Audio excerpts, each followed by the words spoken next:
Decade. Anyway, yes, I'm Greg Quinlan. I came out of the homosexual lifestyle in 1992, and I made a decision to do that.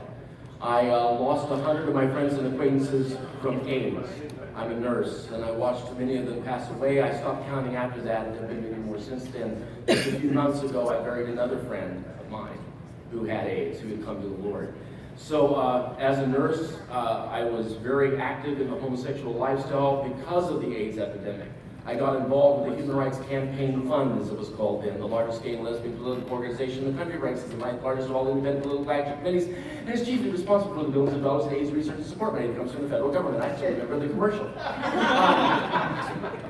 So as a volunteer from there, I founded the Dayton Committee for the Human Rights Campaign, raising tens of thousands of dollars for this organization because I thought this is the group we need to get the billions of dollars, literally, that we need to find a cure for AIDS.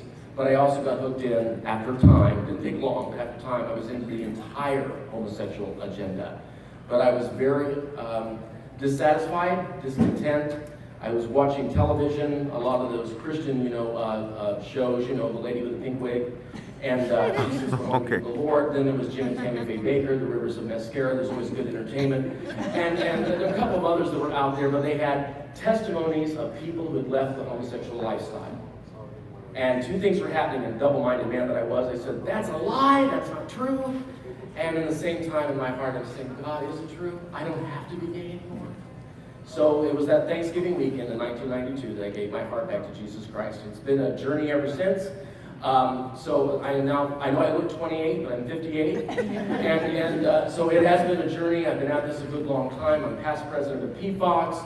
I was with the Pro Family Network, Christian Coalition of Ohio way back in the day. Testified in 27 states on to stop gay marriage before the Supreme Court decided to legislate from the bench. So I've done a lot of things here, but I'm here to talk to you about something else entirely.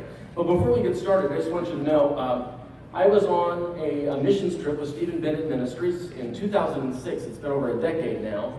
And this lovely lady next to me there in that picture, Nike Janet Moynes, she's since changed her name to just Janet Moynes.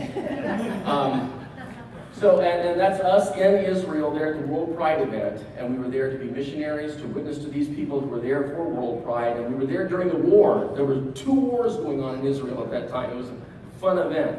But we've done this for a long time. I'm here to talk to you about lying to our children and education.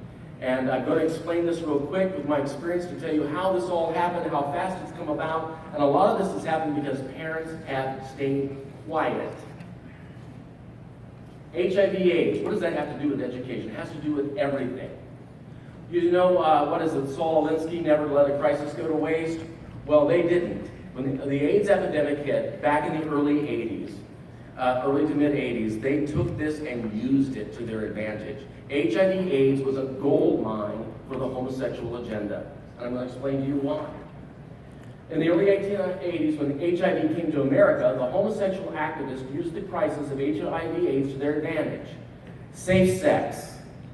Remember how they came up with the idea of safe sex, wearing the condoms, all the condom distribution that they went through too. So safe sex then became safer sex. It's no such thing as either. It's suicidal sex. Gay men now have this thing, the Stride bill, which is the AIDS cocktail, which has 4 medications in it. They now have come up with something called PrEP, or Truvada, which is 2 of the AIDS cocktail. It's supposed to be a prophylactic, a preventative from getting AIDS. So in other words, you can still have unprotected sex as long as you're on PrEP. Stupid.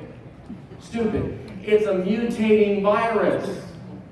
You don't think it won't build a resistance to this? By the way, and thank you, President Obama, now that we have relationships with Cuba, there is a strain of AIDS that is coming out of the islands, particularly Cuba, that is resistant to all of the HIV medications.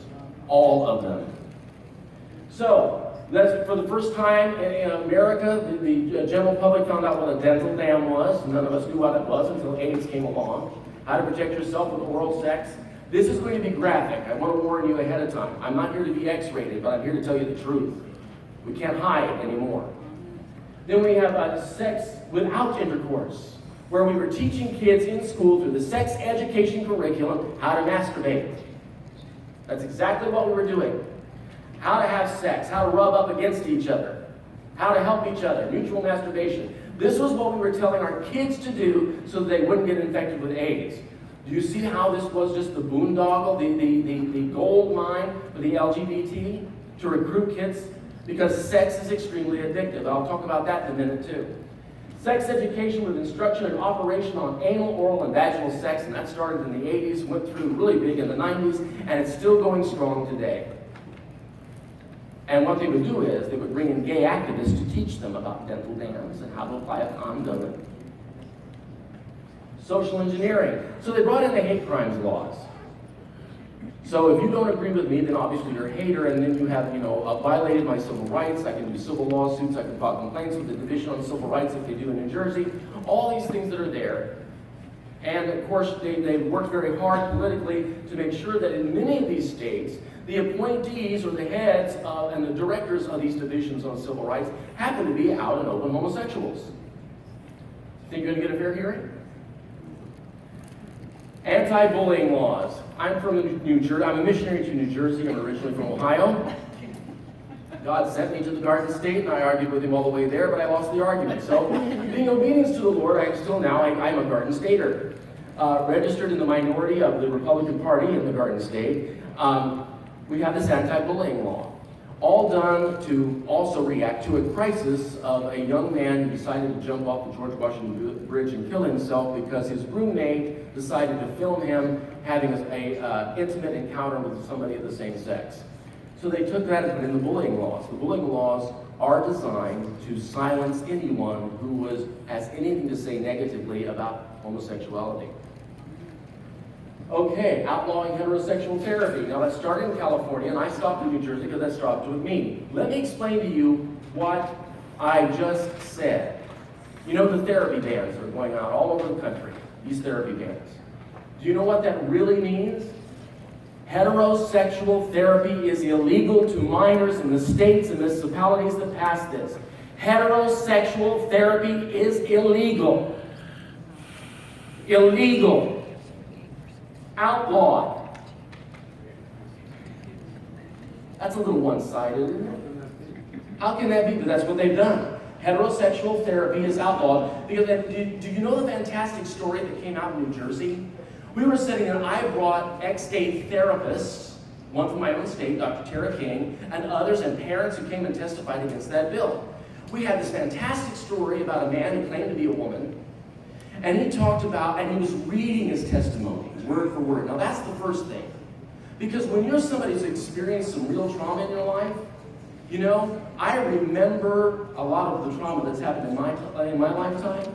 I don't need to write it down.